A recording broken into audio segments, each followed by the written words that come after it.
amin'izao coronavirus izao dia tena miatrika ady mamay mihitsy ny anay mpivarotra satria tsary manafininina mihitsy izahay. Ny zanakay mosarena, tsy ampy sakafo, amin'ny alina tsy ampy torimaso.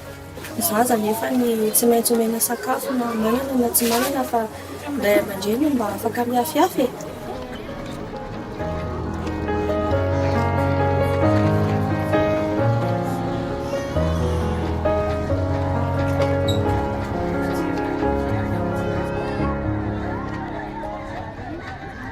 Dia sahirana ary rehefa mba manaraka izay tenenin'ny dokotera ihany ny sakafo maro loko mampinono ny zaza.